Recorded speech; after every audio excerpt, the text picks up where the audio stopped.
so now I'm just back home at my parents, living in my parents' basement and just rehabbing my hamstring. Not sure if I'm going to get another shot. And then it was right when I finally got healthy enough to do a workout, the Cleveland Browns called. My name is Yacht, and I'm on a mission to interview every Cleveland Browns starting quarterback since 1999. We know their names, and we've seen them struggle. But do we know their side of the story? This is Since 99. Tied by the Browns! The Cleveland Browns have won the game! For our next interview, we head to Toledo, Ohio to talk to an 11-year NFL vet that played on the Browns for 4 weeks. All right, we now welcome on 11-year NFL vet and former Browns quarterback for about 10 seconds, Bruce Gradkowski.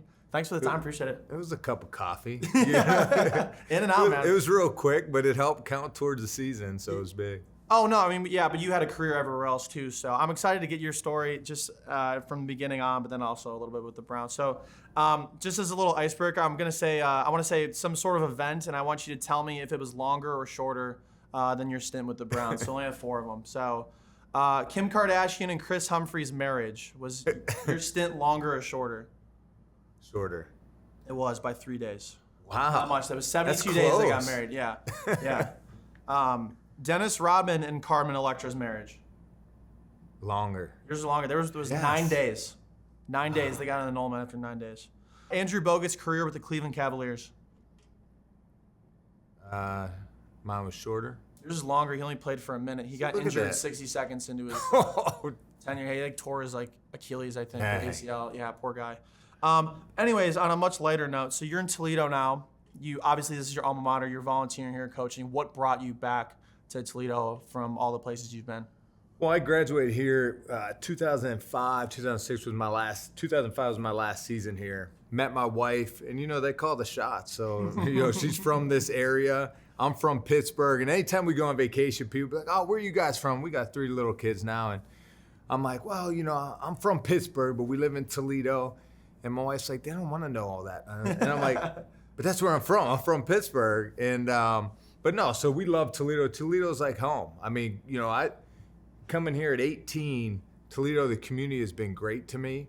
Got a nice little career here and just started some businesses here out in the community a bunch. Yeah. And it's a cool town and we love it. And so when we got married in 2011, I'm thinking, I need a home base. Like, I'm not going to get cut and live in my parents' basement in Pittsburgh with my wife. So that's where we settled here and we love it. And Jason Candle's awesome to, have me around the football team and just help as I can. And before I go on to coach another season in the XFL. Yeah, it is a good spot. I mean, going through from Cleveland to, we all, always past Toledo, going to Chicago and things like that. And, I try to make it, like, I've been to Toledo a few times in the past few years, and it's just it's a good spot. Well, I'd take you guys to lunch here, but with my restaurant, but it burnt down last summer. So I had 3 restaurants at one point. Yeah. One was back here on campus. Another one was in Perrysburg. And last summer, I'm at a buddy's lake, and my manager calls me. He's like, "Hey, boss man, like, just want to let you know, we got a fire." And I'm thinking like a little kitchen fire, like nothing big. I'm like, "All right, well, everyone good." He's like, and I made a comment. He's like, "No, we're like outside. Everyone's out of the restaurant, and the roof's on fire." So I get there, and the whole roof's on fire, like, and the whole thing just went down. And everyone, it seemed like passed by that day. I'm like, why can't this many people been going on on a normal basis, right, to come in? But so that was unfortunate. But Did you see what started it? It was just I don't know. Yeah, no, it was crazy. It was just an unfortunate incident, and thankfully everyone was okay. But I had that restaurant for like a decade or so. Yeah. So that's where I say the community here has been great because, we've been in the community so much, starting different things, and just going to school here and really developing into the person that I can become. And Toledo helped me with that, with the university, football, the community. Yeah, it's a great community, and it sounds like Pittsburgh. I mean, I've been to Pittsburgh multiple times. It sounds like a great community there. Everybody has their back, and it sounds like you kind of take a lot of pride in being from Pittsburgh. So growing up there, were you a Steelers fan growing up? Was football always a part of the picture? Was that just the dream? No, football is always a part of the picture. Of course, I was a Steelers fan, but, growing up, I was more of a Dan Marino fan. You know, Pittsburgh Dan guy. Marino, Pittsburgh guy, Central Catholic. You broke one. I mean, you know this, but you broke one of his records. I think your senior year. You had 30 touchdowns, like a Western Pennsylvania record. Yeah. Like, was that like a close to 3,000 yards in 10 games. is that like a surreal moment to be like, I have a record over Dan Marino? Yeah, I almost didn't believe it. Like, Yeah. I didn't like when people said that because I'm like, dude, it's Dan Marino. Like, but my dad and his dad worked at the Pittsburgh Post-Gazette together. So, you know, my dad would bring home a signed picture of Marino's. And then I remember in 06, my rookie year, the Super Bowl was in Miami. So I go down to the Super Bowl. My dad calls me and he's like, in all these years, I'm a huge Marino fan, huge Dolphins fan. And my dad calls me. He's like, hey, you know, Dan, you know, told his dad he's got you on his list for his Super Bowl party. So that's the first time like I actually met Dan in person. And that's why I was like, this dude is cool as hell. I mean, Marino's just his swag, his confidence.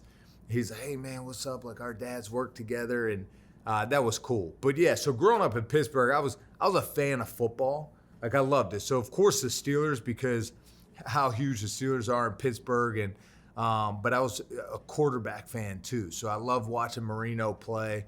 And, you know, that was it. But, yeah, being born and raised in Pittsburgh, man, it gives you that kind of toughness, that knack. And ever since I was 8 years old, playing padded football, and it was in the 4th grade where I said, our teacher was like, write down on an index card what you want to be when you grow up. And I said, I want to play in the NFL. And she's like, no, Bruce, really, what do you want to be? And I'm like, I don't know. That's what I want to do. So when I talk at schools and so forth, like, you have to set dreams, but there's also a lot of goals in between that. And at that time, it's like, shoot, I didn't know how to get to the NFL, but I knew that was a lofty dream way out ahead, and who knows if I'd ever achieve it. But then it's hitting the small goals in the meantime, you know, doing well in school, or I couldn't be on the football field or basketball court. So a lot of good experiences growing up in Pittsburgh. Yeah, what would you say? I mean, what is your advice to, I guess, kids or anybody that's like, you know, trying to make a career in the NFL, or, you know, because you had an 11-year career, you've been with multiple teams, but you've always been really good at, like, you know, striking that iron when it's hot, when you have that opportunity. Because, like, you know, everybody looks for, like, the career where you're with one team, but that's not always the case in the NFL. So what would be some advice you'd have for anybody in that position? I just think, you know, as a kid, as a person, as an adult now, I mean, you always have to be pursuing what you're passionate about. You have to have something that gets you up every morning and drives you. You know, and we all face that, whether football's done after high school, college, or the NFL, you go through that period. Even if you've had a job for 20 years at a company, you get fired or you retire. You know, I hear it all the time when people say, I want to retire. But then what do you do next? You have to have something, you have to have a purpose to get up and be driven to do. And I just think, you know, I encourage kids now to follow that passion, you know, but it's not just going to happen easy. I mean, you have to always bring it back into what you could control. And I think that's what helped me the most throughout my journey in my career. You know, bouncing from team to team, when you go into different locker rooms, you can't just always, you know, break it down and give speeches, and people don't want to hear you talk. You have to lead by example. And I think that's the thing I've always kind of hung my hat on is, listen, I'm going to control what I can control.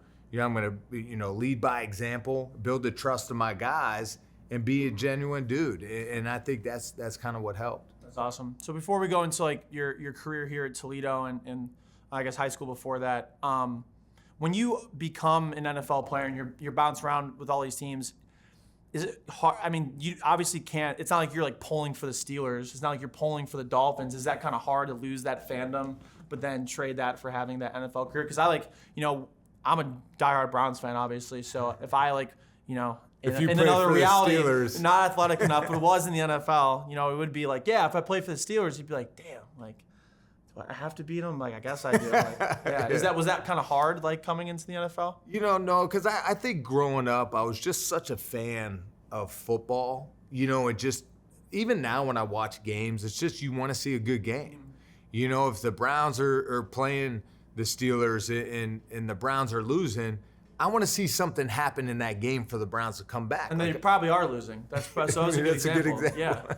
Yeah. And but so just growing up, I was just a football fan because my roommates here at Toledo, Lance Moore, You remember Lance, receiver for the Saints for a long time. Yeah. And, he was a big Ohio State fan. So they'd be watching Ohio State games here. I'm like, bro, we play for Toledo. Who cares about Ohio State?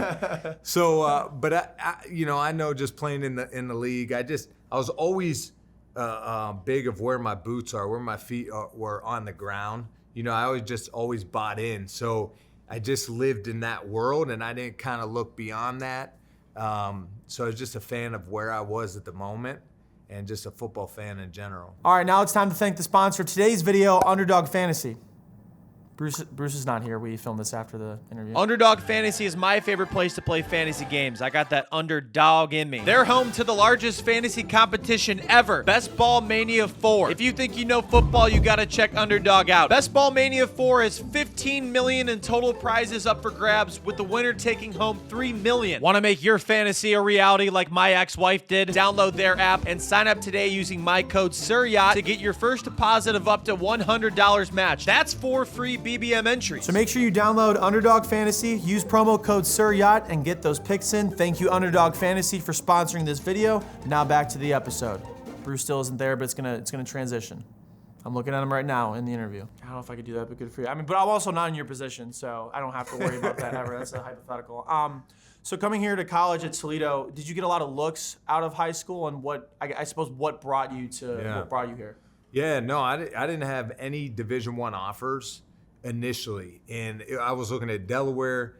Didn't your brother Gino go there? Is that correct? Yeah. Yeah. Okay. Gino went to West Virginia out of high school, and then when Rodriguez went to Michigan, Gino transferred to Delaware. He was a 3-year starter there. So those were my offers coming out: Delaware, Eastern Kentucky, Florida International. And at that time, Florida International was the first-time program. Don Strock, Dan Marino's backup all those years, was going to be the head coach for the first time. So if I would have went to Florida International, everyone would have redshirted that first year. So I went on my visits. My last visit was Eastern Kentucky. And I'm sitting there like, I guess this is what I'm supposed to do. I think I'm supposed to commit, And so I commit there. We go to Walmart after. We buy all this Eastern Kentucky T-shirts, socks. And I get back home to Pittsburgh, Seton LaSalle, my high school, the next day, and I get a call. And it's from new offense coordinator Rob Spence here at Toledo. He goes, Bruce, we just found your film in the office. We want you to walk on. And I was like, Coach, I appreciate it, but my parents can't afford for me to go to school. I got a full ride to Eastern Kentucky. I'm gonna take that. And then it was like, and then Spence called me back. They ended up coming up to a basketball game. And I had a few offers for hoops. So I was athletic. He saw I could play, and then Toledo offered me. And then when I came up on the visit, the campus is beautiful, and my goal was always to play Division I. And then once I stepped on campus, so I liked the campus feel. I didn't want to be downtown, where there's some campuses that like intertwine with downtown living. I just loved Toledo's campus, and that's kind of how it worked out. So it was kind of cool. Toledo was my only Division I offer. So that's crazy though, because you just was it kind of just like this leap of faith to come here because you had all the stuff at Eastern Kentucky, and now you get a call. I always wonder. I guess the question I'm going to ask is, right now, there's so much access to content. You can look up somebody's tape on TikTok. You can go anywhere. There's just so people can make videos. It's so easy. But back, when you're going to college, there wasn't that access. So I'm always wondering how the offensive coordinator, found your film and It was a legit old tape. Like cassette tape, yeah. Yeah, cassette tape. You had to put in the VCR or whatnot and watch. And so for that, it was a leap of faith, but also in that moment, it was easy because my goal from that fourth grade, when I said my dream was to play in the NFL, where there's goals in between. Once you get to high school, okay, my goal is to be the starting quarterback, to throw for this many touchdowns, to win this many games, to get a Division I scholarship. So when Toledo called, I was like, this is what one of my goals were. And then when I came to visit, it just felt like home. And, I always believe God steers the way, and it's so cool how that worked. Because I wasn't even trying to negotiate at the time with Spence and Toledo and say, I'm good, I'm not going to walk on. I really wasn't going to walk on because I knew my family situation. We couldn't afford that. I can't go, pay to go to school here when I had a full ride. to Eastern. But the hardest part is when my dad was like, yeah, now you got to call Eastern Kentucky's coach and let him know what you're going to do. And I remember that moment. I call him, and he was just like, Bruce, you could get to the NFL from here as well. It doesn't just have to be Division I. And that was a tough call. But I also knew this was the better situation for me. The MAC is great football. I always wanted to go to Penn State growing up. Joe Paterno was a huge fan. Wanted to go to Penn State to play. Just didn't work out. But I think things always work out for the right reason. Here I was able to develop to the man, to the player I was able to become. Yeah, when it sounded like Eastern Kentucky, it wasn't like unsure, and then it's cool, like, because when you're at the right place, you just kind of when you know. And it seemed like you had a really good career here, because I think you were 2-time first-team All-Conference, and then, sorry, these notes are really small. I think it was the GMAC, I don't know how you pronounce that, but you were the bowl game MVP. You're in the Toledo Hall of Fame here, and then you had a great career here. So when you're moving on, you're progressing in college. Are you thinking I'm getting closer to the NFL? Or are you talking with people, going through combines? Like, what is that process like? Yeah, I mean, one of my biggest accomplishments was winning the starting quarterback job here, because, as you know, college football, and even now it's worse, all the recruiting, now the NIL deals, now the transfer portal. So there's always another guy coming in that you have to win the job. So when I won the job here, and now I'm a 3-year starter, now I have good film out there. And just a little nugget, my senior year, Greg Jennings was a receiver at Western Michigan. Oh, yeah, that's right. And him and I were Vern Smith Ward MVPs of that year, the player of the year in the MAC. So, he was around my time as well. So there's great football in the MAC. So I kind of knew at that moment, as I had 2 years under my belt, coming into my senior year, I'm like, okay, now the NFL is a legit goal. It's no longer that dream of mine. It's a goal. I can see it because I have some proof in the pudding of the last 2 years. But then that's where kids always get stuck now. And I help local college, high school athletes of, you got to stay focused on the task at hand. Like, even now, guys that could be potential draft picks after the season, you got to take care of business where you're at. A lot of times we try to look ahead and look forward. So in that moment, it was cool coming into my senior year, knowing I'd have a chance, but I still had to bring it back to take care of business now. And then after my senior year, you go through the East-West Shrine game, the combine, and get ready for your pro day. Do you still have that index card, by the way, that you wrote in 4th grade? I don't. You think it would be like in a parent's attic or something like that? Yeah, it's probably in the teachers. So coming from there, writing that on the note card to you get drafted in the 6th round by the Buccaneers. What was that call like that you got, and what was that moment like? Well, the moment was unbelievable, because at that time, the draft, I think the first 3 rounds were on Friday, and then the next few rounds were the next day. So, I'm hopeful. I'm always a positive guy. So I'm like, I think I could go in the 3rd round. So I'm getting drafted the same year as Vince Young, Matt Leinart, Jay Cutler. Those were guys, Tavares Jackson, Kellen Clemens.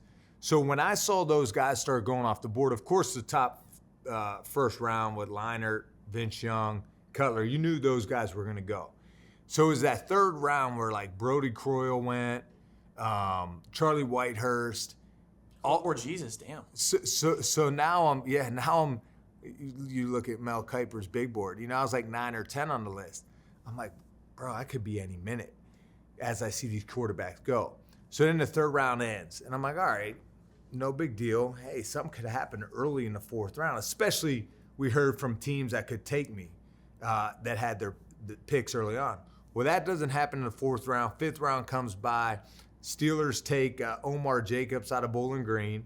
So I got my family like running up and down, cussing the Steelers out. And then the 6th round comes by, and the Bengals are on the clock. And I'm like, oh, I don't want to go to Cincinnati. And I'm going to clip that. No, I'm just kidding. No, it's all good. And I'm like, man, I don't want to go to Cincinnati. And I'm like, I'm going upstairs. And at the time, like, my whole family, like, we got everyone at the house. And I'm like, forget this. I'm going upstairs. And my mom comes running up the steps, and she's shaking. She goes, it's Tampa Bay. And I get on the phone. It was John Gruden. He goes, Bruce, we don't care what pick this is. This is a great pick for us. I said, Coach, just give me the fucking Tampa. I was so fired up in the moment because I knew I knew in that moment it was cool to get drafted, but my mind was already on the next step. Like, I knew I had to just get there and compete. So when he called me, I was so fired up that I was like, I'm just ready to compete. And I didn't know John Gruden at the time. So when I said that, I was just reacting like I was emotional. I was ready to roll. And then getting to know Gruden, I'm like, oh, he probably loved that. Like, I was fired up, ready to go. And that's where it started. You know, that's how I started 11 games as a rookie. I went into camp like, I'm going to learn this stuff like the back of my hand. And with Gruden, how good of a teacher he is, we would sit in meetings all day in the offseason till 5 or 6 at night and learn his whole offense. And as if I was going to be the starter my rookie year. He was such a good teacher. So that just really propelled me for the 11 years in the NFL, all the knowledge I learned being in Tampa with him. That is awesome, by the way. So Chris Sims, I believe, was I think you come in from week 5 your rookie year. I'm thinking of a quote that your college coach, was it Tom Amstutz? Is that how you pronounce his name? I'm not really good at pronouncing, so I appreciate that. He said about you, I thought it was a cool quote. We knew Bruce was something special because of his personality. He inspires all the players around him. What is it about you that, like, what do you bring to the locker room, even as a rookie or even as a guy that's, like, supposed to be the backup? Yeah, no, that's cool. I mean, and that's something my dad and my mom instilled in me since day one. You know, I mean, you got to put in the work. And even now, like, talk about dreams and goals. Like, that's great to write something down, but are you willing to put in the work to achieve that? Just like anything. Like, if someone wants to do this or that, you got to ask yourself the first question: are you willing to put in the work to get that? I mean, that's the obvious answer there. And so for me, when I hear a coach say that, like, I took pride on my work ethic because I knew that's what I can control. I can't control that I'm not 6'4". That'd be beautiful. I can't control whether the GM or head coach likes me or not. I can't control how many reps I get at practice, but I can control my attitude every day. I can control my work ethic, and I can control my preparation. You know, and that's what I took pride in. So, you know, when I led workouts here at Toledo or every NFL stop I was at, I had to lead by example because that's where you gain the trust of your teammates. When you know what to do, when you break the huddle and the receiver's unsure and you're like, hey, you have a bench route. Hey, you have a slant. Hey, no, you're lined up on this side. Now they're like, oh, thanks. Yeah. You saved me. You know, and that's where you build the trust with the guys. And that's what I took pride in.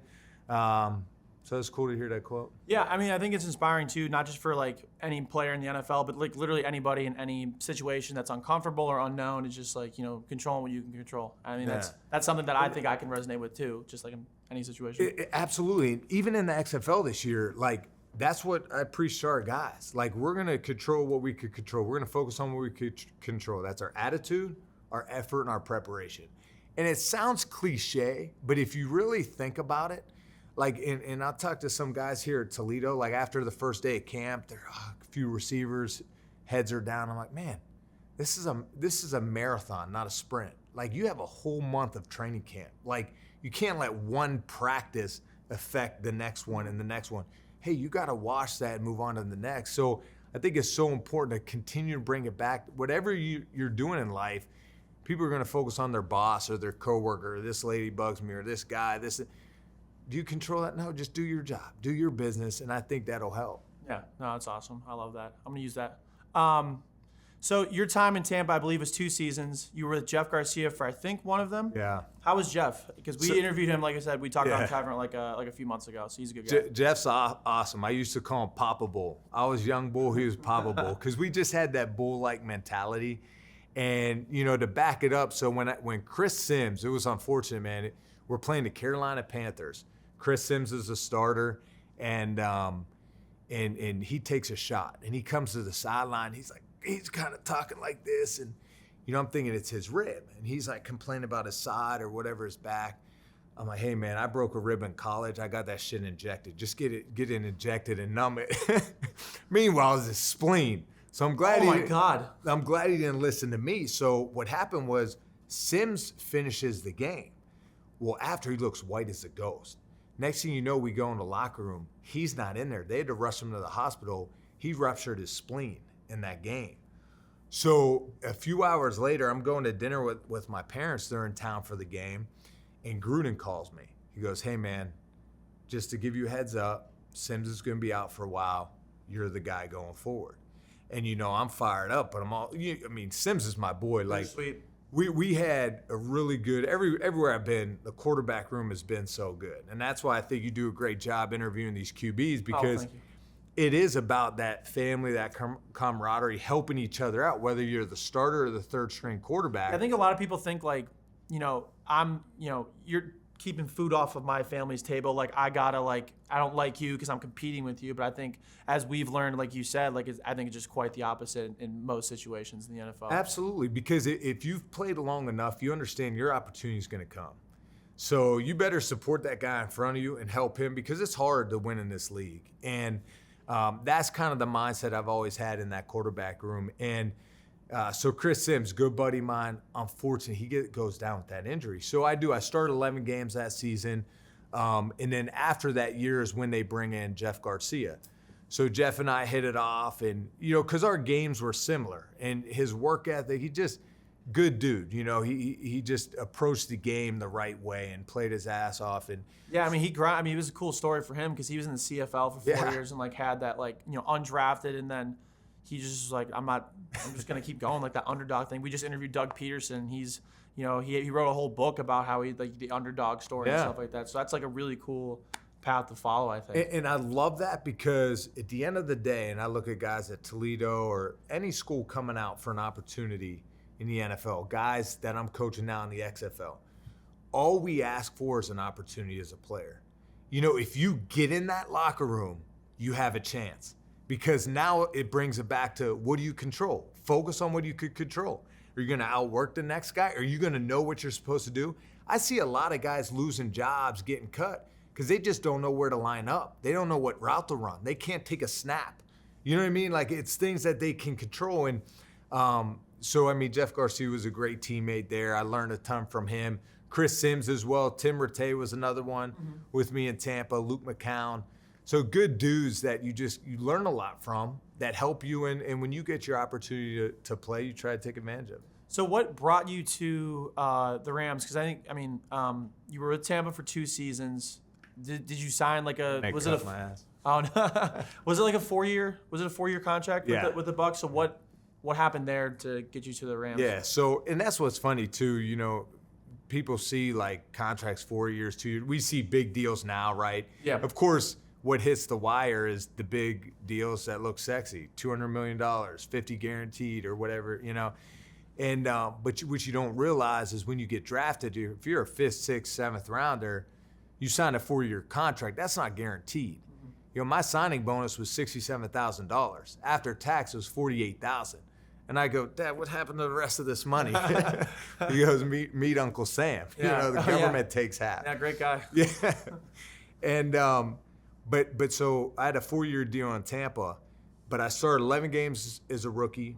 The next year they bring in Jeff Garcia, I back him up. Well, then going into my 3rd season, we have Jeff Garcia. He's a Pro Bowler that year too. Yeah, yep. Jeff Garcia, Luke McCown, Chris Sims is back. We signed Brian Greasy. We draft Josh Johnson, and I'm still on the roster too. And I'm not getting any reps in OTAs, and so that's when my agent went to Bruce Allen, general manager at the time, and said, hey, why don't you release Bruce, give him an opportunity to compete somewhere else. I just want to compete. When I'm just standing back there not getting reps, now I just didn't want to go through camp and get cut, where at least get me somewhere where I can compete and realistically have an opportunity. So that's where the Rams claimed me off waivers. Scott Linehan was the head coach. Went in there. Mark Baldry was the guy, Trent Green, and Brock Berlin.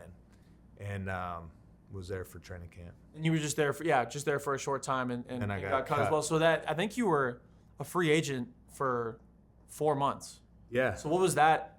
After being drafted, being with the Bucs for 2 years, even getting opportunities, like you said, playing 11 games your rookie year, I bet you were probably in a state of confusion, what's going on? No, for sure, because I'm with the Rams, and now I'm learning a whole different system. Now I'm learning the number system. I'm coming from the West Coast trying to learn the digit system, and that took me some time. And so the Rams cut me after training camp. So they cut everyone, right? And there's still 4 quarterbacks on the roster. And we're looking around like, what's going on? So Scott Linehan calls me in his office. He goes, Bruce, no, at the end of the day, this falls on me. I make the final decision. He goes, whatever it is, whatever they say that it factor is, you got it. He goes, but we're going to have to release you. And I'm thinking, well, I must not have it, if you're releasing me. And so they release me. And then I go on workout circuits every week. You know how when guys, during the season, NFL teams have workouts every Tuesday for guys they bring in, whether a left tackle got injured, they're bringing a tackle to work out, or kicker or whatever. Yeah. So I go every Monday and Tuesday to different teams. I go to Houston, Seattle, Denver, Kansas City, back to Seattle, back to Houston. The whole season. Up till I signed with the Browns. Yeah, the 2008 season. But wow. What happened was I went into Houston for my second workout, and I'm thinking they're going to sign me. Well, they had me run another 40. And I'm like, I'm athletic. I'm like, yeah, I'm going to crush this. And I'm joking with Tim Rattay, who's at the workout. I'm like, don't pull a hammy. I'm the one that pulls my hammy running a 40. I've never had anything like this happen. I'm running the 40. My hamstring pops. And so like the last 5 yards, I like stumble through. Well, the general manager, Rick Smith at the time, comes up to me after. He's like, you good? I'm like, yeah, I'm good. I just, my foot got caught in the turf. Because I didn't know what that was. I'm like, I haven't even thrown yet. I need to make this team. So we warm up, and I realize, okay, I can take my drop, my quarterback drop, like sideways, I'm fine. So then Kyle Shanahan is the offense coordinator at the time in Houston. So towards the end of the workout, he's like, all right, Bruce, I want you to play action pass and bootleg out. And I literally couldn't even run 50%. So he's like, all right, do that again, but really sprint out. And I just couldn't. And that was hard for me because I'm like, damn, I'm finally going to get another shot. And I popped my hamstring? Like, when does that happen? Was that earlier in the season too, or what? Yeah, what that was that? like week 5. You know what I mean? So I'm like, damn. So now I'm out 5 more weeks or so. And so now I'm just back home at my parents, living in my parents' basement and just rehabbing my hamstring. Not sure if I'm going to get another shot. And then it was right when I finally got healthy enough to do a workout, the Cleveland Browns call. So I go in there for the workout, and man, I'm taking Bengay. I'm taking everything I can, rubbing on this hamstring, wearing a wrap on it. And I get through the workout, I do well, and that's when they sign me. That's awesome. That's what a persevering story. So, like you said, like you were there at the beginning of December. The season ends at the end of December, and then I think you were waived in February. But I always wonder, like with guys that, like if you're like Tim Couch or somebody, like even Mahomes, like you're gonna build your house, like you're gonna like right. You have a 10-year contract, like of course you're gonna build a house. But I'm wondering for in your situation, like what do you do for housing? Like what is that like? Well, a buddy connected me with his buddy that had a spare room I could live in. So he was gracious. I lived with him for those 4 months. Did it kind of feel like you were in like a college like summer camp, like just like back in like a dorm or something like that? Yeah, my buddy had a nice house, so I was fortunate that way. Yeah, so it was cool, but I just had a bedroom. But the way I am too, and sometimes I'm like, what was I thinking? Like I buy Gradkowski Browns jerseys, like I'm gonna be there for years, hand them out to my family for Christmas time, and I was only there for 4 weeks, but when you get that opportunity, and I forget this coach's name. He wasn't like a position coach or anything, but I'm signed with the Browns, right? So I'm practicing. And you just heard my story leading up to that, right? So I'm fired up to be back at practice. Oh, yeah. Like I'm excited, I'm happy. But it's not a good season for the Browns. So they're not winning. And I always bring positive energy, and I'm running around at practice. I'm getting guys going, like it looks like I'm happy to be there. And after practice one day, one of these coaches, I don't know, I forget his name, pulls me aside, he goes, hey, you just look like you're just happy to be here. You just, like, you're happy to have a job, or like. Yeah. Yeah, I am. Like, I love football. I love this. Like, am I not allowed to smile while I'm practicing? I can't work hard. So that was kind of where I noticed, like, something's wrong here. Like, you can't. I mean, that's a cultural problem. That's bullshit. Like, you can't be happy, especially you. You just coming back from your hamstring after 5 weeks, not knowing if you get an opportunity. And I'm excited for that opportunity. I'm not joking around, being foolish, not being serious, take care of my business. So that was something too. So, wow. But I didn't let it affect me. I'm like, dude, I'm lucky to have this opportunity. You know what I mean? Yeah, that's the thing is that's just somebody that just is unfortunately just like miserable where they are. Yeah. You know, I mean, a long season can affect you like that for sure, but that's crazy. I mean, but that's something that I think that a lot of people know. It's just like that's a lack of leadership. That's a lack of. And it was unfortunate for the Browns that year because Derek Anderson. What was it the year before? The Browns were like 10-6. 10-6, and they missed the playoffs, and then he was a Pro Bowler that year, so it like looked really promising. So then year. he gets hurt. Brady Quinn gets hurt. Well, they had just beat the Super Bowl Giants that year too. Like I was at the Monday night game. Like even still then, it was like, wow, I think we got a team. Football is just crazy this game, man. Like because they had a good season the year before. They have good quarterbacks. Derek Anderson's a good quarterback. Brady Quinn, and it's just unfortunate how it ended up. And then so I'm on the roster now. Ken Dorsey's starting. And it's the second last game of the year. We're playing the Bengals. It's the coldest game I've ever been a part of. There's another game, one of the coldest here at Toledo against Northern Illinois. Those are two games I specifically remember because it was so cold. I mean, the field was like frozen. It's below zero. And it's the fourth quarter. There's 4 minutes left. And Ken Dorsey takes a hit. And he's slow to get up. I'm like, you got to be effing kidding me. I'm like, my arms are frozen right now. So I'm going in. 4 minutes left in this game. And I'm like, oh my gosh, come on, get loose. And I'm like trying to run around, get loose, like just shock your body. And that adrenaline's going because I'm like, oh shit, I'm about to play. I don't even know this offense. And so then I go in, and of course I think I'm going to like throw a touchdown pass. We call like all go or something. I'm trying to hit the tight end on a bender, and I see him. And my arm's like, and the linebacker jumps up, tips it, and picks it. And I'm like, oh, shit. But then that game ended, and then we go into the last game of the season. We're playing the Steelers. Yeah. That's the year the Steelers won the Super Bowl. So I get that week of practice, man. I'm fired up. I get an opportunity to start again. Like, so this is huge for me. And I remember in the locker room before the game, I mean, at this point, the Browns are 4-12 that year. So guys are already like shipping their cars back home. Like the season's over. Like everyone, like Romeo Crennel, you kind of feel like they're probably moving on. And I remember before the game, we're about to take the field against the Pittsburgh Steelers, like the best team in the division, best team in the AFC, like. And it's kind of quiet. Like, you could tell no one really wants to, like, go out there. And I'm like, Romeo Crennel says a few things. And then it's kind of, like, quiet. No one's really breaking it. And I break the team down. Like, let's go. Like, whatever I said. And I'm thinking to myself, then I go out and have, like, the worst quarterback rating of all time in the NFL that day. But, you know, you're just thankful for those opportunities. And it was unfortunate that game. We got our ass whooped by the Steelers.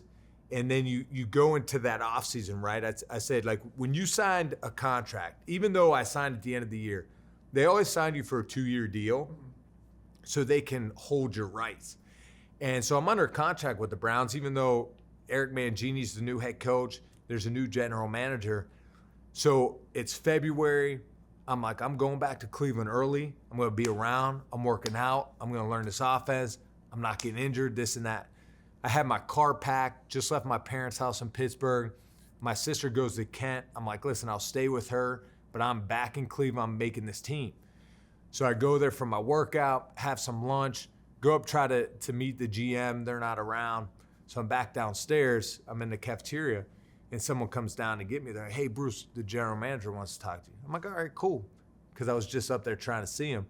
Well, then I see there's like a long line of guys on the way up to the general manager's office. And I'm like, yeah, this probably isn't good. So I go in there and like, yeah, Bruce, we're going to let you go. We're going to go in a different direction with some of our own guys. And I'm like, all right, cool, thanks. So that's when I go back in my car in the parking lot and I'm like, now what? Like, this is when I was probably at the lowest point in my career. Like, my confidence was down. Because you were just with the Rams just for a short amount of time, and then that was a second short stint in a row after having 2 years. Like, Tampa released me, the Rams released me, now the Browns released me. 3 times in the last 6 months I got released. So I'm kind of like, man, F this. You know, I don't even know if I want to do this anymore. And I remember driving back to Pittsburgh just thinking all of that. Like, what's next? Like, I don't even know what to do. And then I remember Paul Hackett was a quarterback coach with the Raiders. Paul Hackett was my quarterback coach in Tampa with John Gruden. Yeah. And Paul Hackett was calling me like, hey, like, we talked a little bit. Well, then the Raiders claimed me off waivers. And I feel like that. It was the day, I think it was like the day after. Is that Yeah. right? That reignited my career. Like, I was fired up. I was excited to get back to work because I was unsure. I was unsure if I wanted to do this. You being through like a few of those cuts and so forth, and just seeing how football worked too. It wasn't like we just talked about Derek Anderson, Brady Quinn, good quarterbacks. Why didn't it work out? Like, you know what I mean? And then you're in this situation. So I was fortunate for this other opportunity with the Raiders, and I really feel like it lit a spark to help rejuvenate my career. That is really cool. Before we move on to the Raiders, I just want to ask a little bit about the Browns. Like, you're there for like a month, right? And is that enough time to like form like bonds and friendships with the guys? Like, do you feel like it was just like, I mean, you told me like off camera, it was just like a blur, like a blink of the eye. But do you feel like you're able to form those like friendships with people? The beautiful thing about football is it's such a family that it is like you're in it, you're putting the work together, and you do bond with guys pretty quick, and I was able to form some bonds there. I mean, Joe Thomas, what a great dude. The offensive line, great guys, and just really, so you become connected with those guys. You learn each other pretty fast, some of the receivers and whatnot. And so you do form bonds. Because you're putting in the work together every day. You're going through the grind. You're trying to win a football game and prepare. So it is a cool, like, that's a beautiful thing about football, man. It's one of the best ultimate team sports out there because you're grinding together and you have to buy in together. And you form those bonds. Even though it's a short 4 weeks or so, you bond with guys pretty quick. Who were some guys that you bonded with or maybe you're still friends with right now? I think it's the offensive line. I think of Joe Thomas. Like, those guys, when we went into Pittsburgh to play when I was starting, I brought all those guys to my grandma's house, my parents' house, for a big dinner. Since we were in Pittsburgh, I'm from Pittsburgh, hey, let's eat together. And that was a cool experience and night to just break bread with those dudes and eat and just have a good time. So, Hank Fraley doing a great job up in Detroit right now. He was a good dude. So as a quarterback, I always loved the dudes up front. Because I always, I owned a few restaurants and I compare them to the cooks. You don't get the love. You're in the back doing all the hard work. People are enjoying your food. They're loving up on the servers that bring their food, but they don't know who did the hard work in the back to cook and prepare it. And that's offensive line. Offensive line is doing all the dirty work. They have to work together as a unit, and they're in the trenches, and which makes the skill guys look good and be able to do their job. So I always hit it off with them. So I think of Joe Thomas, Hank Fraley, and those guys. So I feel like was it cool playing in Pittsburgh? Like, I mean, because I think you played with them or against them when you were on the Buccaneers one time. I don't know if it was at Heinz Field. Yeah, it was at Heinz. Was it cool? Like, I mean, even in the time when you were with the Buccaneers, was it cool playing at that home field? Like, for sure. Even if you don't have that same fandom maybe that you were, did it like reignite like that absolutely. As a kid or whatever? I mean, because I'm born and raised in Pittsburgh, so to go back home at Heinz Field. And sorry to interrupt, was that the first time? Like, did you ever have like a high school game there, or like anything? So there? my first time was with the Bucs. Yeah, we lost. So this second time with the Browns, I'm thinking, yes, I could get a rematch. I'm gonna win this one. Unfortunately, we didn't. So say score, but So, yeah, I'm 0-2 in Pittsburgh so far at this point in my career. And I had the worst quarterback rating of all time in the NFL game. So that's, You did have your best game ever. Ever? I think with the Raiders against the Steelers. We'll get into that in a sec. But I feel like being in Cleveland was like, it seemed like the best situation for you because it's like that halfway between Toledo and Pittsburgh. Yeah. You probably have support from both areas, people able to come see you. What are some things maybe that you saw since you've been around the NFL, you've been doing this for a while, that at that locker room or even now that you feel like is different than where you've been? Like why it just hasn't like come together, maybe from your shoes? Why in Pittsburgh? Why in Cleveland? Why it just didn't click? Yeah, it's tough, man. Like, it's hard to win in this league. And you think about it at that moment in that division with the Steelers and the Ravens, how good they were at the time. You have the Bengals, and it was the toughest division in football for a long time. And I think that's tough. And then when you go through a period where you have injuries and stuff like that, it's hard because you don't have the consistency. Like if you look around at now, Pittsburgh, Tomlin, Baltimore, Harbaugh, those dudes have been there for a long time. So there's a consistency of, we're not going to panic. We lost 2 games. Who cares? 4 games. We're going to overcome it because the proof is in the pudding. I think at Cleveland, they weren't able to get a consistent run of a head coach, of a quarterback, to really go through the ups and downs to be like, we're going to be fine. We lost 2 games. We'll bounce back. Because when they did have that with Derek Anderson in that moment, when they went 10-6, now the next year, look, he gets hurt. So then they weren't able to stay consistent and build on what they had the previous year. So now it's another quarterback, Brady Quinn, goes down and gets hurt. Now they're going through that, and then just the culture, the locker room, if you start dividing, it's hard to win. Well, it's super interesting, too, because even with Derek Anderson's Pro Bowl year, he comes back that next year. He has no idea if he's going to start or not. Like, it just seemed like there was, like, no communication. He told us that they told him that, I think it was Savage that was like, oh, we're not going to draft a quarterback. They draft Brady Quinn.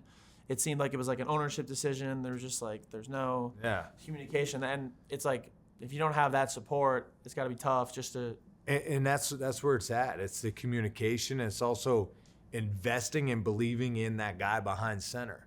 If you don't make that guy believe he can be successful or make him successful, the team's not going to be successful. Yeah. So I think that's the number one thing that's tough, man, is you got to invest in that quarterback position. I guess since it just happened this past weekend, thoughts on Joe Thomas in the Hall of Fame induction, and I guess your interactions with him. You said like he's one of your guys when you were here.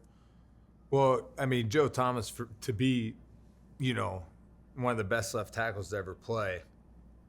But to be humble, great teammate, and to start that many games and play that many plays consecutively, like that's just a testament of who he is as a player, as a person, and he deserves that. And it is unfortunate, the Browns could never really get to a point to be winning consistently while he was there. Mm-hmm. But that even makes what Joe Thomas did that much more special. I think so too. Because it's hard to go to work each and every day when you're not winning. And that's a testament of just being mentally tough. And that's Joe Thomas. And that's why you have so much respect for him. I have so much respect for him and his career. So it's cool, man, because that's a great story on that guy could have sought comfort. Nowadays, he could have went asked for a trade. I'm getting out of here. But what did he do? He stuck it out. He was with Cleveland his whole career. Yeah, Peyton Manning wanted him to go to the Colts. Imagine just being like, nah, I just love it here. It's like, you crazy? You could go play with Peyton Manning. And I think that's why Joe Thomas was so successful, though, in Cleveland, is so loved in Cleveland, and can do whatever he wants now because he was devoted to the team, to the fan base, to the community, and that's pretty special. And that is a testament, though, to him as a person, who he is, the mental toughness to be able to fight through.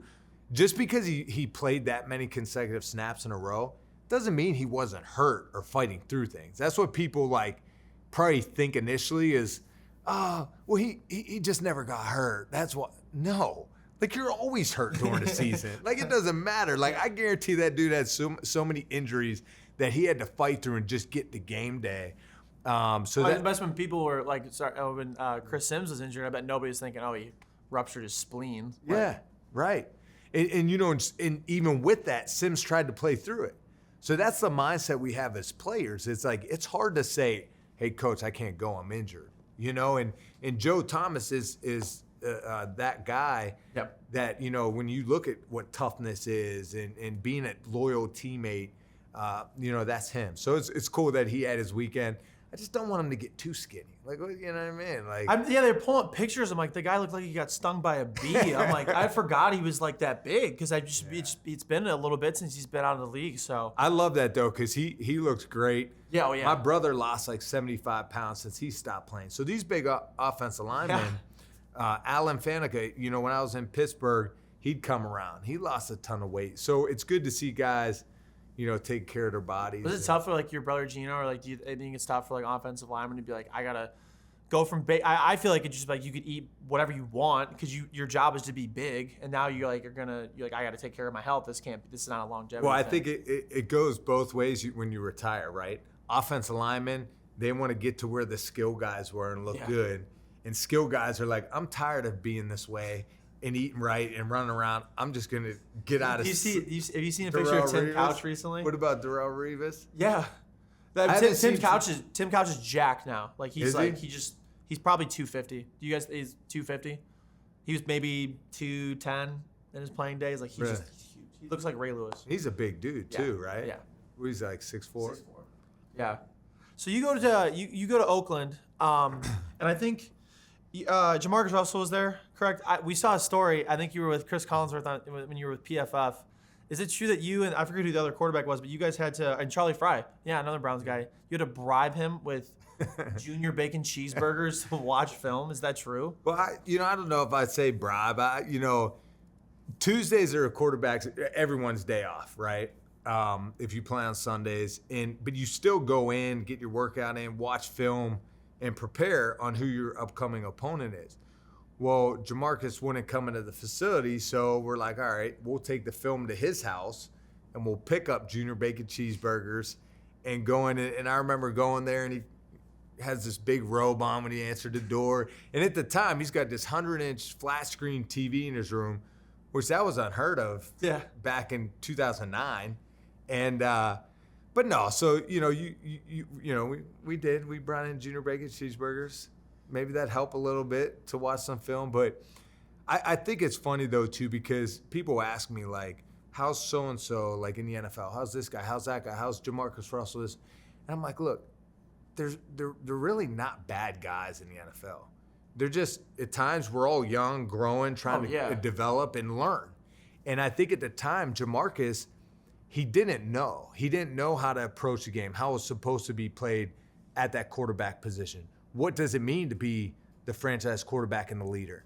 And a lot of people can look at his contract and be like, dude, you got $30 million guaranteed. You have a $60 million contract. Well, if you came out of college and got that, would you be motivated to go to work knowing you have $30 million no matter what happened? No matter what.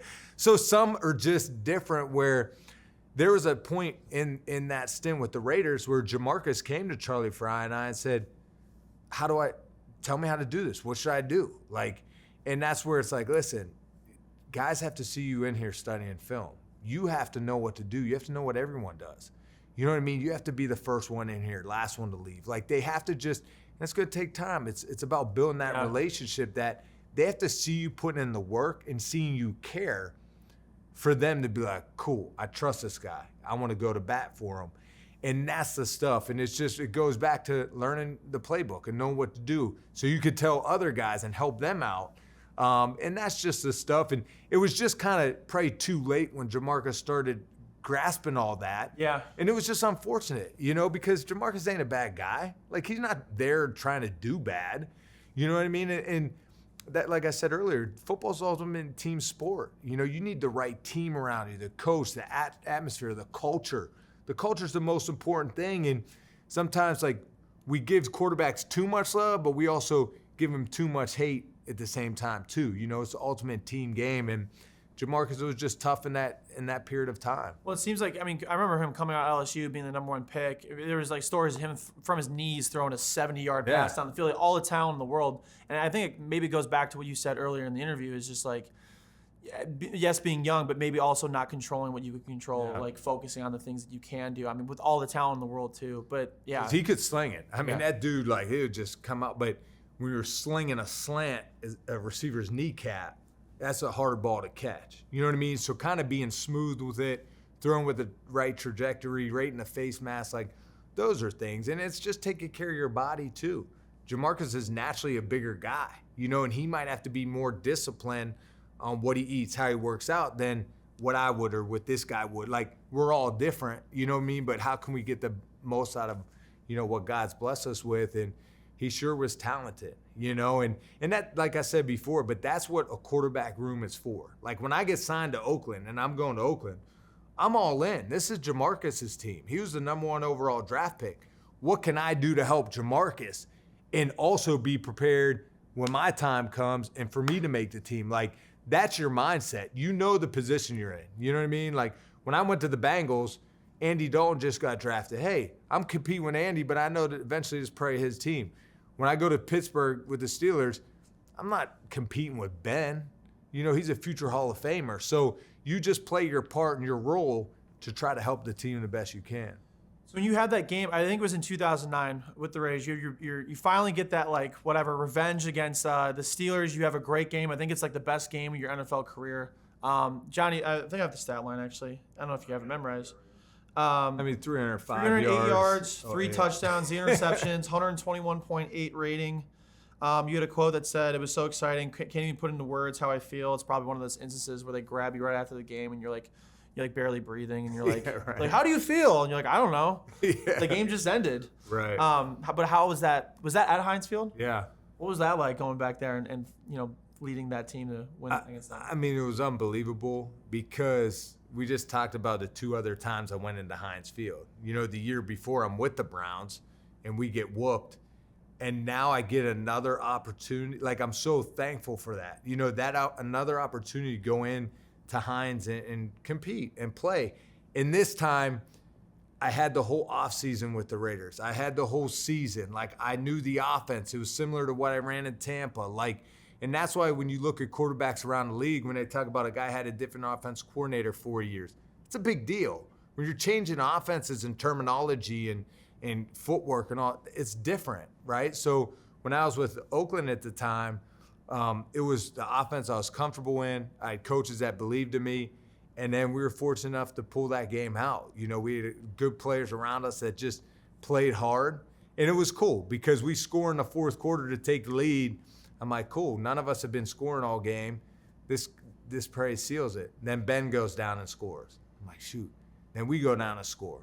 Then they go down and score, and then we finish with the last-minute drive to throw a touchdown pass with like 9 seconds left. So that was pretty remarkable. Yeah. Do you feel like, I mean, at that point when you have that game, did you feel like I got my confidence back? I feel like I belong in the NFL. Like I don't have to continue to keep proving it. Was that like a defining moment, you think? Yes. Like I feel like that's when it all came together. And more importantly, I proved it to myself. Like I can play in this league. Like that is how I could play. I made plays with my legs. I hit the big throws I needed to hit. And when it came down to the wire, when you needed to make a play, games on the line, we made it. And it was cool because after that game, I think it was the next day or something, Steve Young texted me. He was like, hey, man, that was a heck of a performance, man. I haven't seen one like that in a long time. And that's where it was like, oh, shoot, that's sweet. That's crazy. So that was really cool for me. And because, like I said, because all the things that I've gone through, getting cut and this and that, from the outside, you're like, oh, he's been cut. He's no good. But to me, I'm like, no, I know I can do this. And then so that game helped me be like, yeah, I can do this. And it was a good game, great win, and especially to be in my hometown. That is really cool. Before we go to the Bengals, I have to ask, like you just said Steve Young texted you. How do guys get, like, you just like used from a random number, you're like, hey, this is Steve Young. Like, how do people get like your number? That's crazy. Like, I always wonder. At the time, Ted Toner was our offensive coordinator. And he asked me, he's like, hey, Steve Young asked if he could get your number. Is that cool if I share it with him? I'm like, hell yeah, that's Steve Young, man. Go ahead. Yeah. And so that was cool. So that's how that happened. But real quick, before we move on, is the next week we're playing Washington in Oakland. And like I said, the offense is clicking. Like we're in a groove now. This is my 4th start. Well, I take a hit in the first quarter. I take a sack. And boom, on my left knee. And I feel a pop, but I'm like, I got up and I could walk. I'm like, oh, that was weird. So the trainers are like, let us check it out. I'm like, no, I'm good. Just give me a sleeve. So I put a sleeve on it. So then the second quarter, right at the end of the half, I'm scrambling up in the pocket and I flip it to Justin Fargas and I get hit on my right knee. Well, I tore both my MCLs in the same game. Oh my God. So they take me up. They're bracing my legs up at halftime. Yeah. They give me a shot of Toradol. And I'm like wobbling down the hall like to go to the second half. And Tom Cable comes up to me. He's like, what's wrong? I was like, I tore both my MCLs. He's like, get out of here. You're done. And those are the instances I talk about as a player. Like sometimes it's good when a coach takes it out of your hands. Yeah. Cable knew I couldn't move. I couldn't run. But that's where it was unfortunate. Like I had some run with that and then tore my MCLs. And then in the offseason, I'm like, I'm getting healthy. I'm winning this job again. Because we had some momentum. and I tear my left pec off the bone. So that was like, that to me, when I finally felt like I made it or I can do it, I dealt with those injuries in Oakland. And then you fast forward to, the Bengals I signed to be as a free agent. So it was tough going through those injuries, knowing like, dang, man, when I had my shot, this happened. That's tough. It's like, it's not a great thing, obviously, to be like, man, like to play through like what ifs and like if there wasn't injuries. But do you ever have those moments where you're like, if I would have stayed healthy, like I think that could have been my job? Like, is that hard to like? Yeah, it is. Yeah. It is, because even when I look back at my career, that's where I get frustrated. Like people be like, "Oh, dude, you played 11 years in the NFL," and I'm like, "Nah, it could have been better." Like like that's what I feel like, and I think because of those moments against the Bengals, against the Steelers when I was with the Raiders. Like, those are the moments I'm like, that's me. That's how I could play, and that's how I could have played consistently. But, hey, it's the nature of the beast, man. You know what I mean? I'm 6'1", 6'2", 210 pounds, just shredded. You know what I mean? Like but it was tough. But, hey, you live and learn, and you move on to try to keep fighting. Like you said, whatever life throws at you, kind of just control and, pray the man upstairs, continues to keep you healthy and things like that. So you go to the Bengals. And I'll ask about your time with. Were you brought in to like?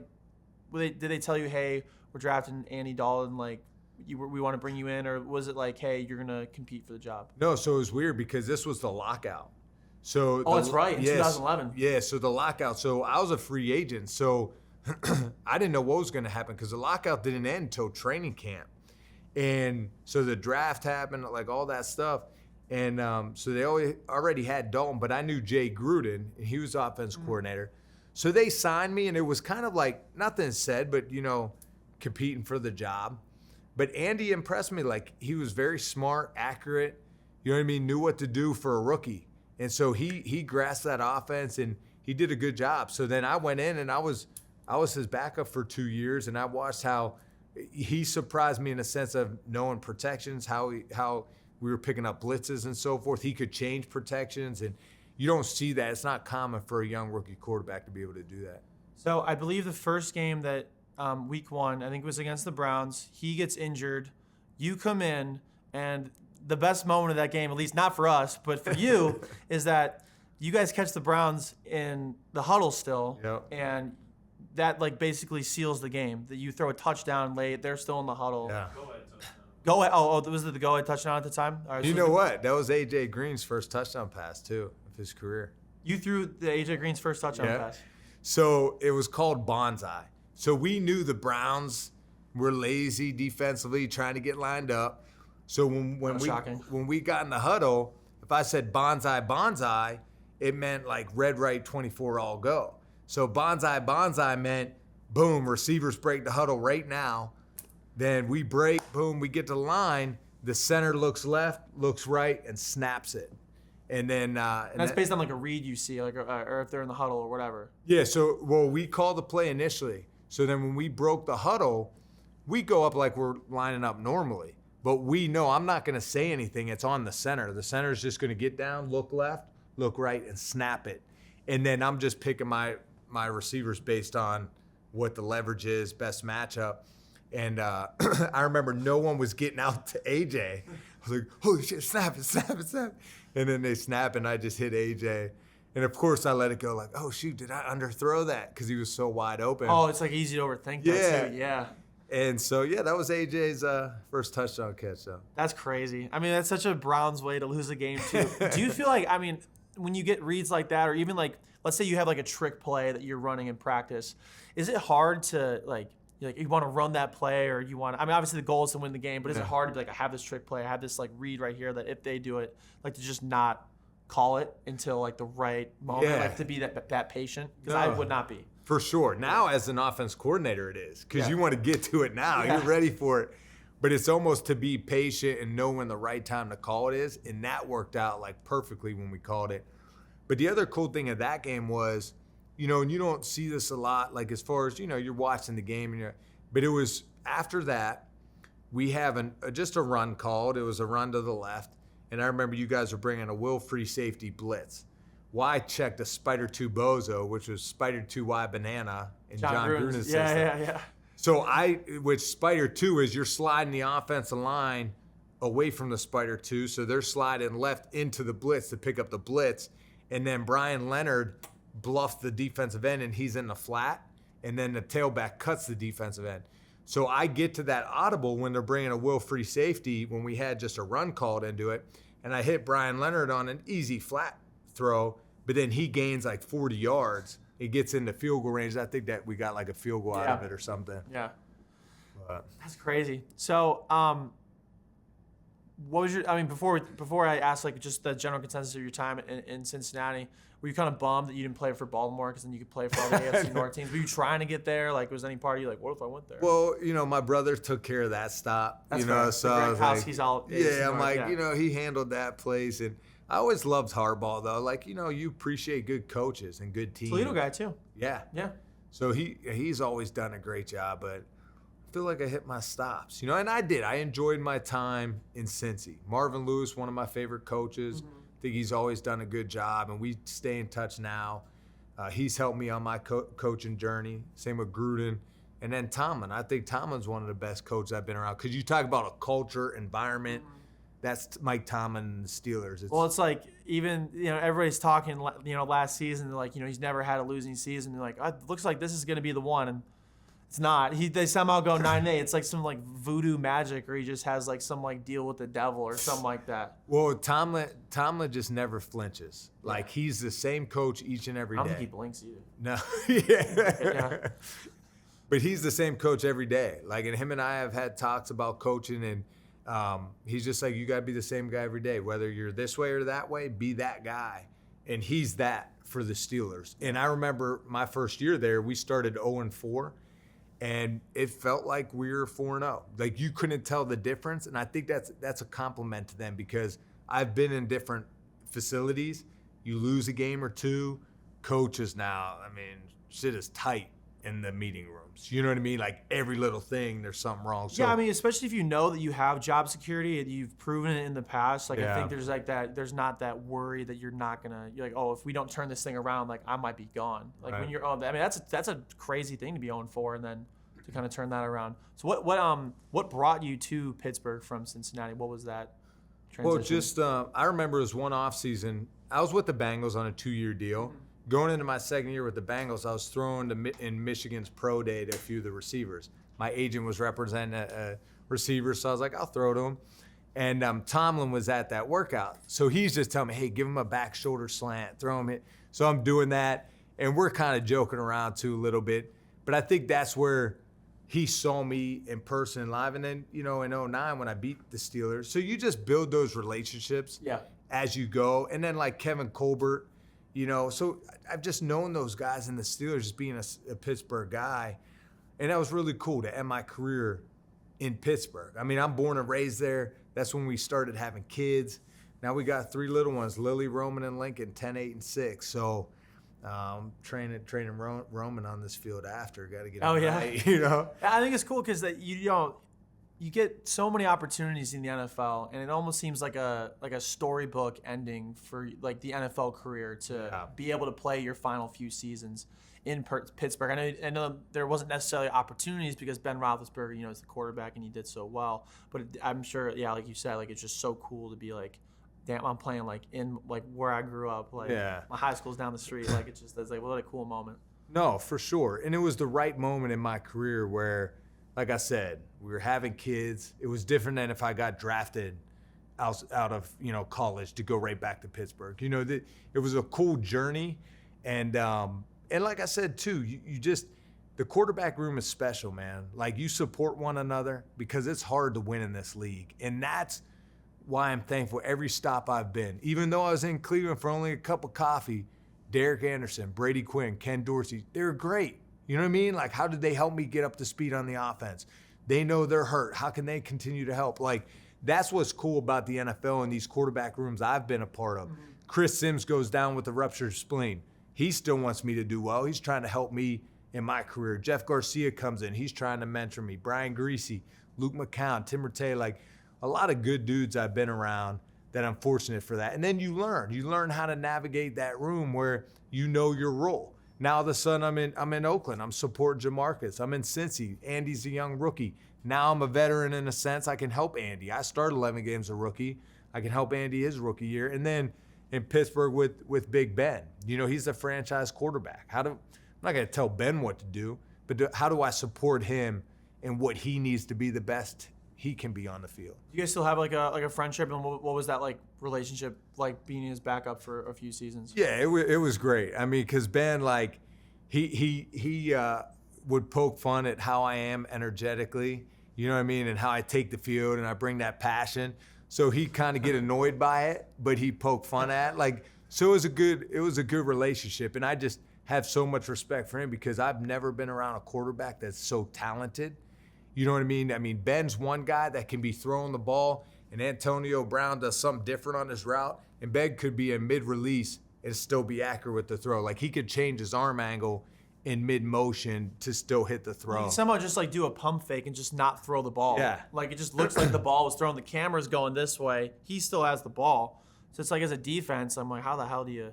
Like, that would have been pretty cool just, like, witnessing that, and even from, like, training camp and all that stuff. And that's what I like, witnessing up close and personal, how talented Ben is. Like, he'd have a day off, he'd come back and just shred the defense and make these amazing throws. Like, to me, I had to be, my footwork and timing had to match up with the routes. Yeah. Everything had to be in sync. With Ben, he's like, the throw's there, he's hitting it, or he's making a throw, or he's making a play. And for his build and his athleticism, I mean, just think about nowadays if he was coming out. You know what I mean? So he's one of the most talented guys I've been around. I personally hated it, but I was glad you enjoyed it because it's just like, you grow up and you're like, never win, and you're the season finale against the Steelers. You're like, well, now what's the scoop for you guys this year? I mean, what's Deshaun gonna do? And I don't know.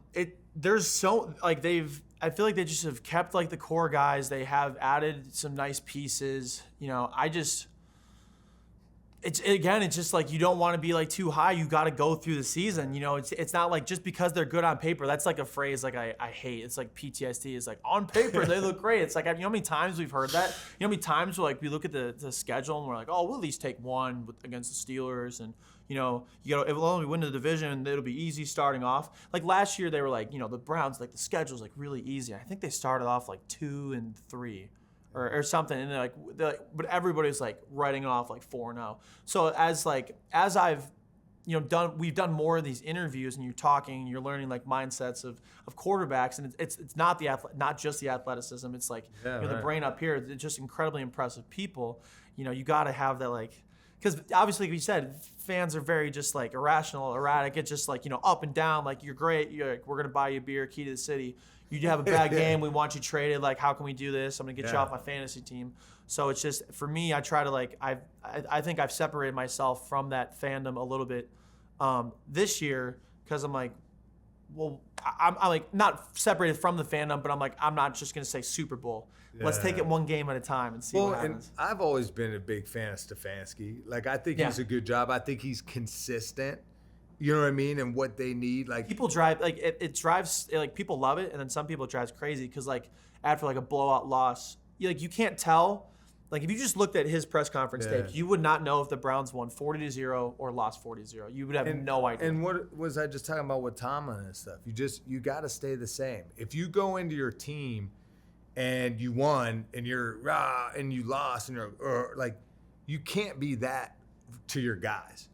As a player, there's so many emotions going through us. We need someone calm and poised around us, because that's what every season brings. Every game is adversity, and it's the teams that handle the best, whether they are able to navigate injuries, navigate a few losses in a row. Those are the teams that find themselves in the end competing to make the playoffs, is teams that can handle the ups and downs of a year. And I think that comes with a consistent coach. So I'd root for the Browns now to get on that consistent level, because I lived there. I've lived it in Cleveland for just a cup of coffee, but just being a fan of football, and I know how hard it is to win week in and week out. Yeah. You want to see it happen. You know what I mean? For the players on the field. Well, it's like, it's always seemed like they just have turned people over. Well, this is Stefanski's 4th season as the coach, which is like, that has to be like a record. Like, I don't know if it is or not, but like it has to be like up there with since they came back in 1999. So I'm hopeful. I think they have to, they have to do something this year, especially with Deshaun getting a full year. Like, there's no excuse for them to at least make the playoffs, in my opinion.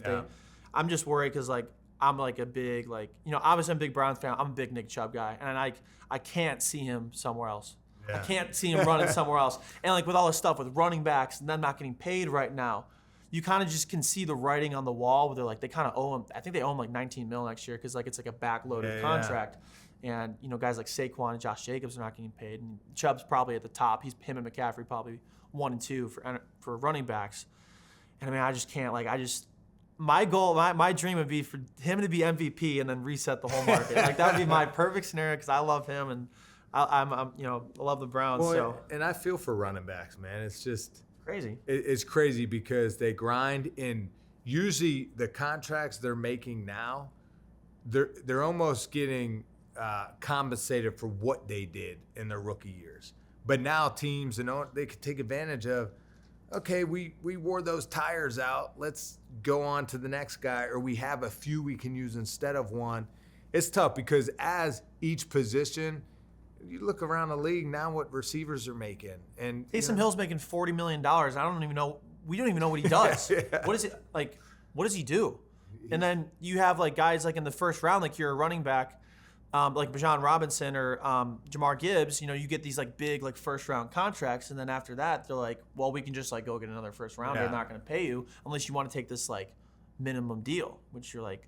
So that's where I feel for running backs right now and people get mad of when the Le'Veon Bell held out and things like that, but you got to strike while the iron's hot because you see what's happening to these running backs in the league. If you have a good season, you have to try to get paid because you don't know if you're ever going to get paid after that. Yeah, absolutely. So for you after football, is that transition? I mean, at that time, obviously you have 3 kids and like, you're settled like in your hometown. Was it difficult to transition from, we always ask this with quarterbacks, was it difficult to transition from having that structured life since high school, college, even before high school, having that 11-year career to now, what do I do? Yeah. No, it is tough. It is tough because I'm, I wasn't a Pro Bowl player, franchise quarterback, but you still, when the game's gone, it's tough. You know what I mean? Because you're not in that locker room. You're not having those meetings, the camaraderie. You miss that. And after football, I was doing a bunch of NFL radio, Sirius XM. I was doing Pro Football Focus, grading every throw every week, coaching high school football. And then you get where you miss it. You miss being around it. And that's where now, like, I'm coaching the XFL. I'm helping here at Toledo because I want to continue to give back and help guys on their path, whether it's football players or different, sports or whatever it is, continue to try to help because you miss that. So, yes, I miss being around it. But I'm very thankful for the opportunity, and I'm thankful for the hardships because that's what molds you into the player and person you could become. So when those injuries, those things happen, those times I've gotten cut, it adds for a good story, but it also adds that I can help someone else going through that because I lived it. And that's what I'm trying to do now.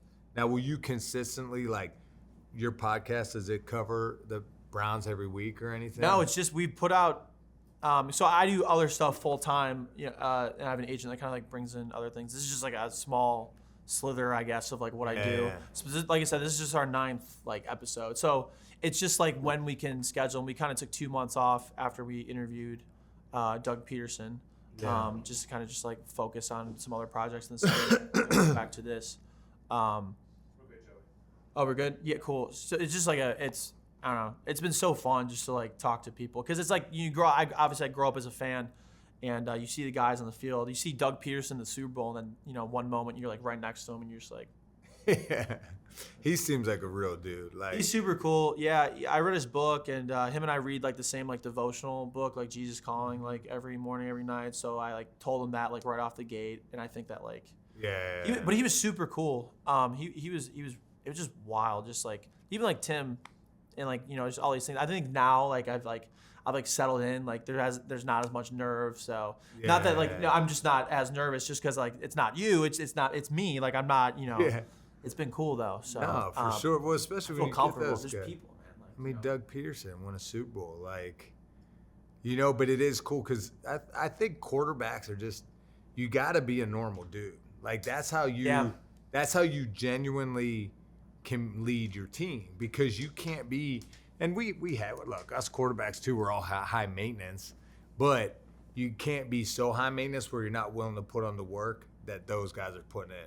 You know what I mean? Like, you got to be willing to do the grunt work that everyone's doing and lead by example. But that's why I think the guys you've interviewed, Trent Dilfer, Doug Peterson, Garcia, good, solid guys that always have approached the game the right way. Oh, yeah, just great guys. So, we've had nothing but great times with everybody we interviewed so far. And it's not that we thought we wouldn't. It's just you don't know, and especially like a lot of the guys that like aren't active on social media now, you just don't know if they're going to be receptive or they're just going to be like, the guys you want them to be. Yeah. And I think it's like shattered like every expectation. Do you ever, like, you obviously, like, being an NFL player, you have a Wikipedia page. Like, I think that's like a really cool thing to have. Do you ever read it? And I'm always wondering, like, is it accurate? Are there things on there that are not accurate? I have not read mine. Oh, for real? I'm curious. Yeah, did you find something? Well, yeah, we look at articles and stuff. We pull some stuff from Wikipedia, but like, we've learned, like, so we interviewed Spurgeon Wynn, who was the Browns' third quarterback that started, and one of his friends, because anybody can change it, but then somebody like verifies it. So before, for whatever reason, nobody like changed it. He was in Houston, and one of his like personal life things said he was an avid fan of local hot dog eating competitions in Houston. So I was like, that's weird. I'm gonna ask him about it. He's like, nah, man, that's bullshit. Somebody made that up. Like, somebody made it up. My friend, I think he just like learned how to change things on Wikipedia. Like, that's not accurate. So I'm like, damn, we need to like look at other articles and stuff like that, and not just Wikipedia. I'm like, oh my god. So I was just curious, because if I like had a Wikipedia page, I'd be like checking it a bit, like making sure like that it was. So many people say that I guess like being a backup quarterback in the NFL is like the best job. Like, it's just like you don't always have to go in, but then you get your moments, you get paid.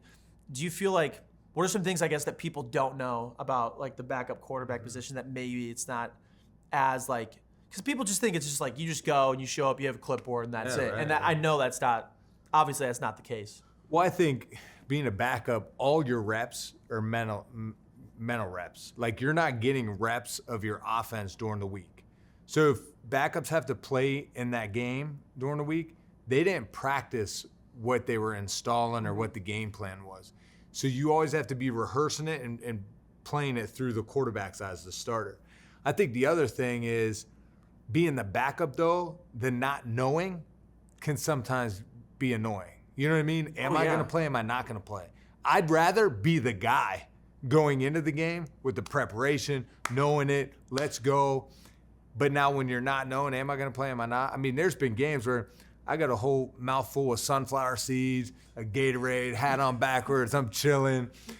Oh, wait, he's not getting up. Oh, you spit all the seeds out, take the coat off, rip the hat off, and now you got to go play. So it happens at a moment's notice like that. And I remember in Pittsburgh, it was a playoff game. I'm backing up Big Ben, and we're playing the Ravens.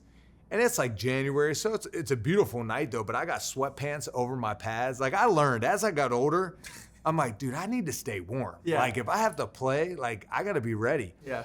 And it all because of Ken Dorsey in that Bengals game. I was freezing. Yeah. And I had to go in. So I got sweats on over my pads. Well, Ben sometimes he gets up slow after hits, and he's going to play it out a little bit. So he's getting up slow. And I'm like, he's not getting up. Okay, so I start like backpedaling, like just to where my helmet is, and then the ref blows the whistle. Well, when the ref blows the whistle, he's down, like he can't go for the next snap. So I'm ripping my sweats off, like throwing my hat off, grabbing my helmet, and then, the adrenaline's going. So oh, it's my time, let's go. Yeah. But I think that's, playing the backup quarterback position, you always got to be ready at a moment's notice. But it's also being ready, like that's kind of the in-between, like, am I playing, am I not? That could be pretty tough. But it's an awesome position to be in, just for the sense of continue to support your guys, the starting quarterback, but also the offense in general. Sorry, a few more questions. You're now an offensive coordinator for the St. Louis Battlehawks. Have you found, like, is that or anything else maybe like filled the same void that like when you were a quarterback in the NFL? Because like we said, like we're all looking you know, a lot of quarterbacks are looking for that like thing that, you know, fills that void, because you can't like replicate that camaraderie and things like that. And then I guess the second part of that question is, is there anybody like active in the NFL right now that you were taking that like mentorship role for?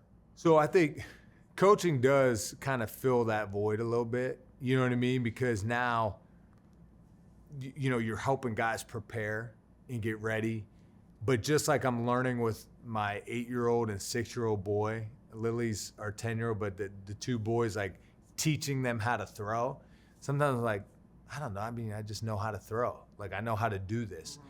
And now it's breaking it down though to the details and communicating it the way they can, you know, adapt to it and be able to digest it. So I think that's with coaching can be frustrating sometimes is, oh, but I did it this way and I know how to do it, but how do I tell you to do it exactly, and why aren't you doing it exactly how I said, you know? But it gives you that feeling of helping guys on their path, and more than the X's and O's piece, but off the field, you know what I mean? Being a lending hand, a support system to help them navigate, you know, life and what their passions are. Because no matter what, if you have the greatest career like Tom Brady, you still have life to live after that. So he's been taking like, he has like 3 or 4 different like business ventures that he just announced the past 2 weeks. And I feel like for him, I mean, because he retired and he's like, no, I don't want to do this. Like, I got to go back. Like, that's even for him. Right. With all the success, that is tough. But any people like either in the XFL or like the NFL that you're like taking like a mentorship role for, or anybody in the past? Yeah, there's a few guys. I mean, just the guys I've worked with this year in the XFL. I think they're great guys that are going to continue and maybe get a shot in the NFL. A few other guys I've talked to through the NFL, and then a lot of college kids. You know, that you just try to be a support hand, and honestly, it's younger than that. It's, you know, I have guys that just have got into high school, so they're right at that stage, which I love, because now you can really dive into the mental piece of the game. Well, you can make a real impact too at that high school team. Yeah. You could make some serious changes that could help them. And when I say the mental piece of the game, I'm not talking about reading a defense or X's and O's, but just how to be a teammate, how to be the right guy in that locker room and for your teammates. So that's been pretty cool. That is really cool. All right, I think I have one more question. We ask this with every quarterback. How do you want Bruce Gradkowski to be remembered? Just a good dude, good teammate that would do anything for the team, you know. And I think that's the way I approached it week in and week out, and just a guy's guy. You know, we had a lot of fun and just been blessed to play 11 years in the NFL, you know, and it's not because of my ability and all that, but it's the man upstairs blessed me with great opportunities and leading the way, and been fortunate and blessed with good coaches around me, teammates, and people that helped in my career. That's awesome. Well, appreciate the time. Sorry that it went a lot longer, but it was like probably my favorite conversation so far. So. Oh, thanks. Yeah, man. so appreciate it. Pleasure meeting you. Yeah, thank you.